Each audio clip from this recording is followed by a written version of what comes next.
October 3rd, 1946, 6:12 a.m., North Atlantic.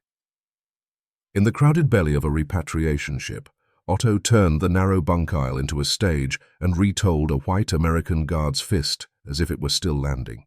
He described the knuckles, the ring, the breath that smelled of cigarettes, and the moment the blow made his teeth cut his lip. The men nearest him leaned in, letting outrage stitch their separate losses into one explanation.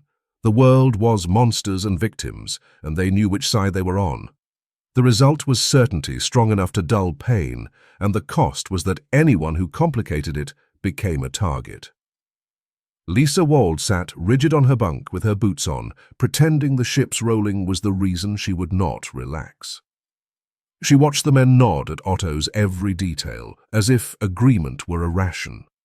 She also watched the women who kept their eyes on their blankets, because looking up invited commentary. The result was a cabin that policed itself. Anger set the rules without needing guards. The cost was that silence became the price of staying unnoticed. When Otto's story peaked, Lisa moved before her fear could stop her and said quietly that not all American soldiers were the same. She did not offer a speech. She offered one specific image, a soldier who spent his free minutes carving a bird from scrap wood.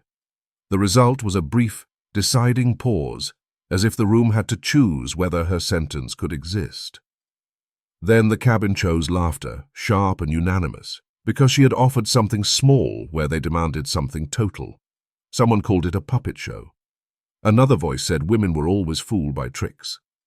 Otto's mouth twisted into a smile that pretended to pity her. The result was that her sentence became entertainment the room could throw back and forth. The cost was immediate. Heat in her face, a tight throat, and the old bodily lesson that humiliation teaches faster than argument. Lisa slid her hand under her jacket and touched what she had kept there since leaving the camp. Folded paper, a thin sketch, a few lines of notes. It was not proof in any official sense. It was only the shape of her own memory made portable. The result was that she stopped trying to win the room. The cost was that she admitted in the middle of the laughter that the only witness she could rely on was herself, and memory yanked her backward. 9 months earlier, she had arrived in Louisiana as a name on a card. 22, communications auxiliary, captured late in the war and shipped across an ocean into a camp laid out like paperwork. Fence lines, watchtowers, barracks, schedules that made days interchangeable. She had expected brutality. What she received was routine, which can be its own form of control. The result was a life predictable enough to endure. The cost was that predictability asked her to stop thinking past what she was told. She had survived by clinging to categories taught as safety. In training and in propaganda, Americans were crude, and black Americans were presented as the worst of them. Danger wrapped in skin, a warning sign rather than a person. The result was speed. She could judge at a glance and keep her fear organized. The cost was that she trained her eyes to slide away from anything that did not fit the picture, because noticing contradictions felt like stepping onto thin ice. After a meal that tasted of tin, she walked the inner fence line and heard a sound that did not belong to the camp's usual noise, a steady scrape, patient and precise, like a clock refusing to be hurried. She followed it to the shade of an oak and saw a black soldier sitting alone on a bench, cap pushed back, one elbow braced, a small knife shaping a pale block of wood. The result was that her mind reached for the old word, savage, and failed to attach it. The cost was a cold confusion that made her feel briefly sick, as if her body were rejecting a lie it had swallowed for years. She did not speak to him. She also did not leave. She stood just beyond the shade, pretending to study the ground for snakes, and let her eyes flick up in quick, stolen glances. The knife did not hack. It pared. Curls of wood dropped to his boots, and the block became an animal with intention. First a rough curve, then a neck, then the suggestion of wings. The result was that the contradiction stayed alive instead of being buried. The cost was that she felt alone among her own people, because she could not share what she saw without inviting ridicule. She returned again the next day, and then again, telling herself it was only curiosity, the way one is curious about an odd machine. At first she tried to explain the carving as a trick she could ignore. She told herself the knife work was only a way to pass time, that time passing proved nothing about a man's mind. Yet each afternoon the same patience returned, and she found herself noticing what patience required: restraint, planning, the refusal to waste a cut. The result was that the act stopped looking like decoration and started looking like character. The cost was that her old certainty, once effortless, began to feel like something she had to hold in place with both hands. Days stacked into a pattern. The same bench, the same rhythm, small carved shapes set beside him like quiet company. She began to time her walks so she could pass by without seeming to pass by. She began to breathe more shallowly when other prisoners were near, so they would not hear her pause. The result was a secret ritual that made the days less empty. The cost was that she started arranging her life around a contradiction she could not resolve. Once, as she lingered a second too long, a white guard glanced her way with mild boredom and called out something she did not understand.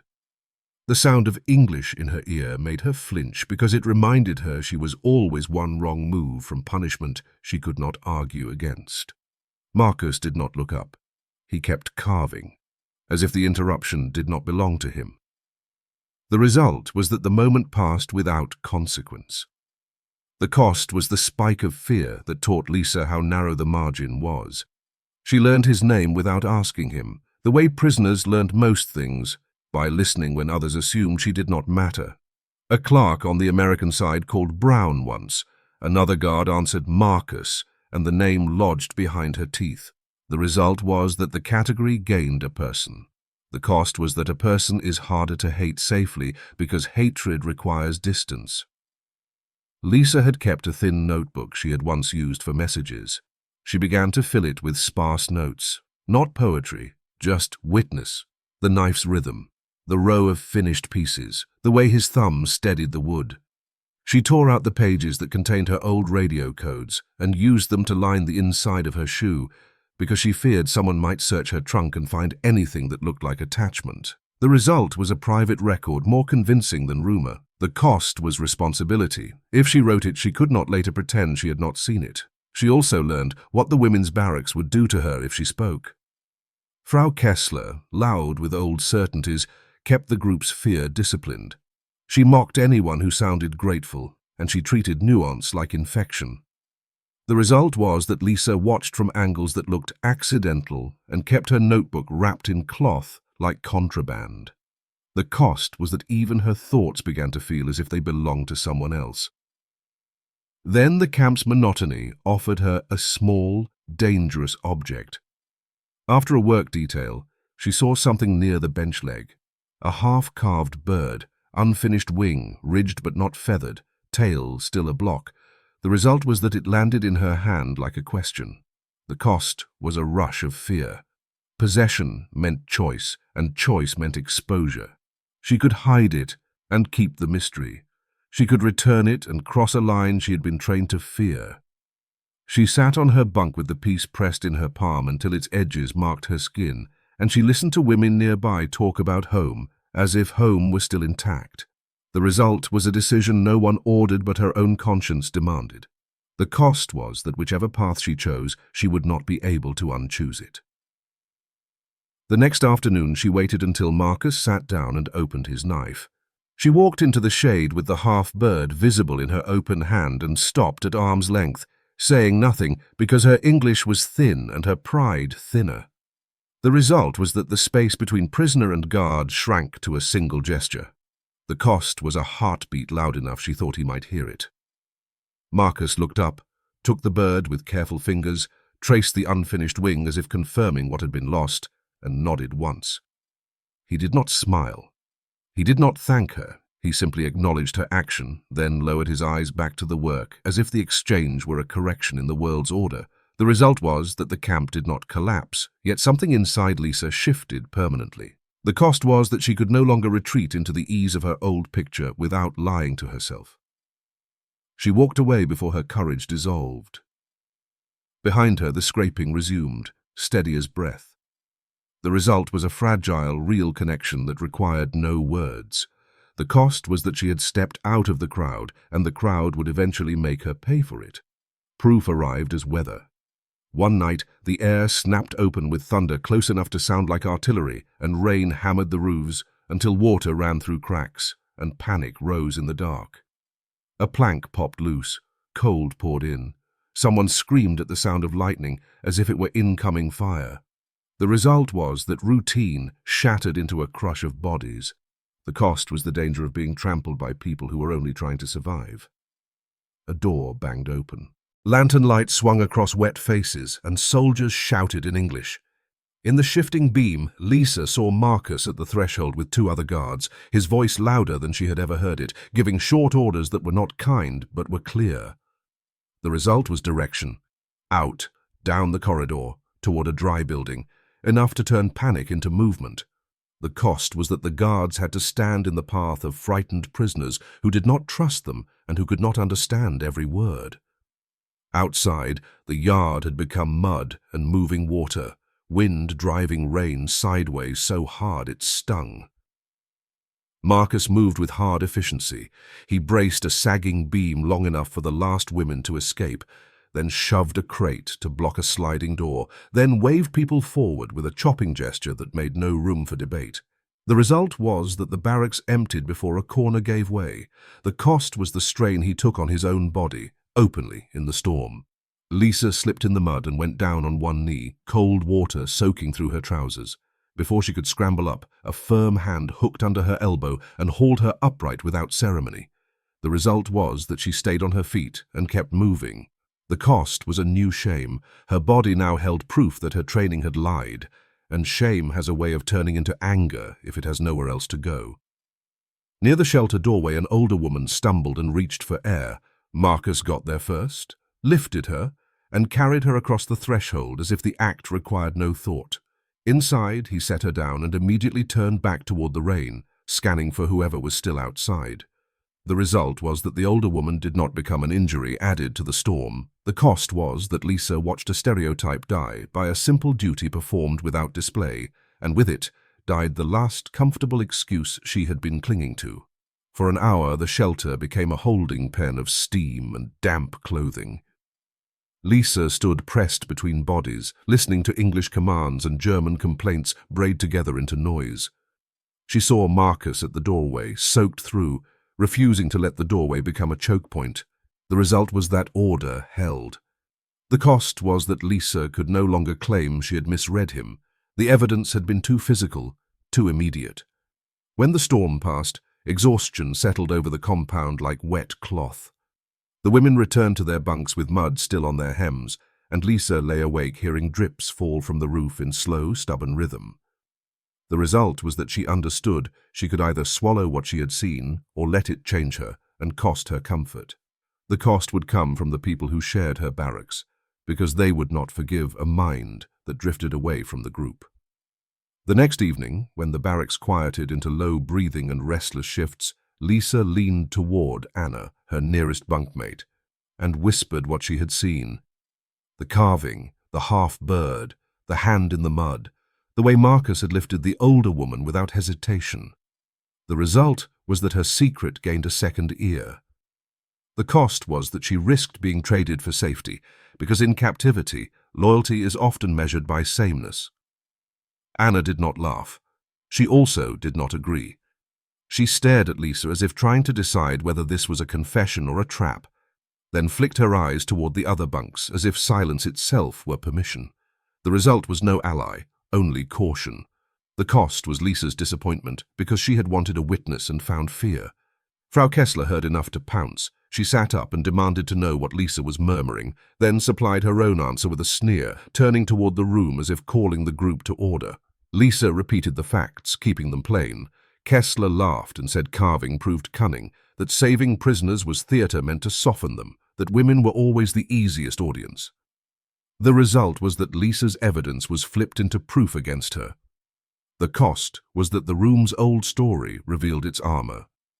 A few women murmured agreement because agreement was safer than reconsideration. Others stayed silent because silence kept them from becoming targets. Someone muttered that Lisa had always been soft. Someone else said she wanted attention. The result was that a label settled on her: naive, compromised, foolish. The cost was that her social safety net began to tear. The tearing showed up in practical ways. At the water barrel, the cup reached her last. When rumors moved, Shipment dates, policy changes, the names of guards. She learned them only after they had already been shaped into consensus. The result was that loneliness became logistical, not just emotional. The cost was that she had to spend more effort securing basic survival, leaving less energy for the careful thinking she needed. 2 days after the argument, Kessler cornered her during roll call and asked loudly whether Lisa was now a friend of the guards. Lisa said nothing, because any answer would become a story Kessler could improve. The result was that silence was read as guilt. The cost was a small, cold punishment. Kessler's circle stopped saving her a place near the stove, leaving her to sleep at the edge where damp blankets never quite warmed. Lisa considered buying peace by taking back her words, because peace in a cage can be worth almost anything. Yet each time she imagined the apology, she felt again the firmness of that hand under her elbow and remembered that Marcus had not asked for her belief. He had simply acted. The result was that she chose not to lie to rejoin the group. The cost was a steady loneliness that made every day heavier and every night longer. She changed tactics. She stopped speaking of Marcus in the barracks. She watched from angles that looked accidental, never pausing long enough for someone to accuse her of interest. She kept her notebook wrapped and hidden beneath spare clothing. The result was fewer openings for Kessler to strike. The cost was that her truth remained private, carried like contraband that could not be spent. Still, she kept observing, not to build an argument, but to keep herself honest. Calm afternoons returned, and Marcus returned to the bench, carving small animals with the same steady patience. Once she saw him hand a finished piece to a passing child of a white officer, quickly, without ceremony, then sit back down as if he had done nothing worth noting. The result was that her new judgment became less rebellion and more recognition. He was a person whose actions remained consistent across situations. The cost was that recognition offered no public reward, only an inner standard she could not put down. On the ship, the sea's motion turned the cabin's anger into a slow pressure. Otto kept speaking, as if command mattered, and the men around him nodded because a clean division made pain easier to hold. When someone mentioned American courts and punishments, the story thickened into a demand for revenge, not because revenge was possible, but because it sounded like control. The result was a chorus with no room for counterpoint. The cost was that complexity would be punished as betrayal.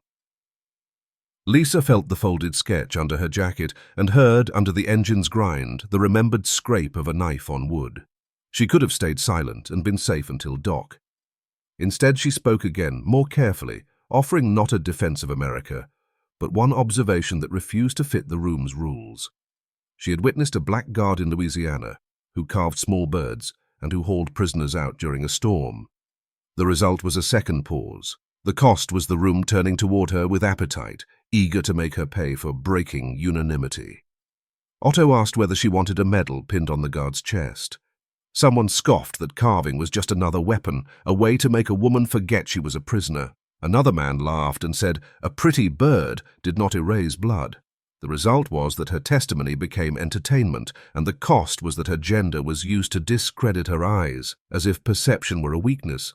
She offered one sentence of rebuttal, only that a hand pulling a stranger from mud did not feel like theatre, and then she stopped. She understood suddenly and fully that the argument was not about evidence. It was about whether the room could risk being wrong. The result was that she withdrew from the fight without withdrawing from herself. The cost was the final crack of illusion. She would not change them here. She sat down, pressed the folded paper flatter against her ribs, and chose a smaller, harder goal. Remain honest, even when honesty earned contempt. The result was that she kept what mattered intact. The cost was the loneliness of an unshared witness, a loneliness that was colder than the sea air. When the ship docked, coal smoke and cold wind met her on the pier. Germany was rubble and hunger and faces that looked older than their years. She returned to a city that had missing walls and missing men, and she learned quickly that everyone had a story they needed to protect in order to keep breathing. The result was that survival became immediate again. The cost was that there was little space for the kind of truth she carried, because truth does not bake bread. In the months that followed, she heard new slogans grow out of ruins, each promising easy blame. She heard people speak of Americans as one thing, and speak of black people with the same contempt she had once repeated, as if hate were a tool that could be passed from hand to hand. The result was that the old categories tried to rebuild themselves in her community. The cost was that resisting them would be daily friction, not a grand stance, and friction wears down the person who creates it. Lisa refused to repeat certain jokes. She refused to nod along when a whole group was described as animals. Once, at a neighbor's table, a man asked her directly whether it was true what they said about black Americans, and she answered only that she had seen one act with more restraint than most men she had known. The result was an uncomfortable silence that made the table feel suddenly smaller. The cost was that she was not invited back. Later that week, she heard a neighbor's radio crackle with speeches about rebuilding and about who deserved pity. The voices spoke in broad categories, as if entire peoples were single bodies that could be judged at once. The result was that Lisa understood how little room there was for a story about one soldier's hands. The cost was resignation. If she spoke publicly, she would be pushed either into silence or into turning Marcus into a symbol she did not want. For a time, she considered writing to ask what became of a soldier named Marcus Brown. She never did. She had no address, no authority, and she feared that seeking an answer would hand her memory to a world that could deny it. The result was that her story remained witnessed but incomplete. The cost was a permanent gap she could not fill by effort, and gaps are louder with age. Years passed. The ruins became streets again. Lisa built an ordinary life because ordinary life is what survival demands, and she kept her notebook wrapped and stored as carefully as any ration. The result was that her change remained mostly invisible. She did not become a public voice, and she did not seek applause. The cost was that invisibility protected her but also isolated her, because shared certainty is an easy bond and she no longer trusted it. Yet the carving sound stayed with her as a measuring tool. Whenever she saw someone being flattened into a label, she remembered how easily she had done the flattening herself, and how a steady scrape under an oak had begun to undo it. She learned to look for the small act that did not fit the label, patience, restraint, care under pressure, because small acts were harder to fake over time. The result was that she became slower to join crowds and quicker to notice individuals. The cost was that she often stood alone when others rushed towards simple answers. Decades later, on a winter afternoon, she opened a wooden chest in the back of a closet, searching for a photograph, and found her notebook instead. The cloth around it smelled faintly of old soap and dust. The result was that the past rose with surprising clarity. The cost was that clarity brought back what she still did not know. Marcus's life beyond those fenced days, beyond the bench, beyond the storm. She sat at her kitchen table, smoothed the pages, and read her own notes. There was the bench, the half-bird, the storm, the pull of a hand at her elbow. And then nothing. The result was a blunt lesson written in blank space. Witness does not guarantee completion. The cost was the renewed ache of that blank space, the sense of a person she had seen clearly once and then lost forever. Her granddaughter came in from the yard with rain on her cheeks and asked why Lisa was staring at old paper. Lisa could have put it away. She had learned that stories can be used as weapons, and she did not want to hand a weapon to a child. Instead, she chose the smallest courage she had left. She told the story as memory, not argument, and she kept it inside the edges of what she had truly seen. The result was that the child listened without laughter. The cost was that Lisa had to name her own former ugliness as part of the truth. When the child asked what happened to the soldier, Lisa answered slowly that she did not know. The result was that the child learned some stories end with honest gaps. The cost was that Lisa felt the old gap inside her widen for a moment, then settle, as if it had always belonged there. After the child went back outside, Lisa listened to the house settle and to birds in the yard. In the quiet between their calls, she could almost hear, as echo the steady scrape of a blade on wood. The result was peace that did not require the world's permission. The cost was acceptance. Her most valuable evidence would always be small, specific, and vulnerable to mockery. Yet it had been enough to keep her from returning to the comfort of easy hatred. She folded the notebook and returned it to the chest, not to hide it from shame, but to keep it safe from distortion. The result was a story preserved for careful passing, not public victory. The cost was that it would never belong to official history, which prefers numbers and flags to the quiet work of hands. In the end, what saved her was not persuading anyone. It was listening long enough, once, in a fenced place far from home, to notice the difference between a slogan and a person. The result was a private redemption that did not repair the world but repaired something in her. The cost was that she would always carry. Like a missing name on a page, the man whose hands shaped a bird and pulled her back to her feet before she could be trampled.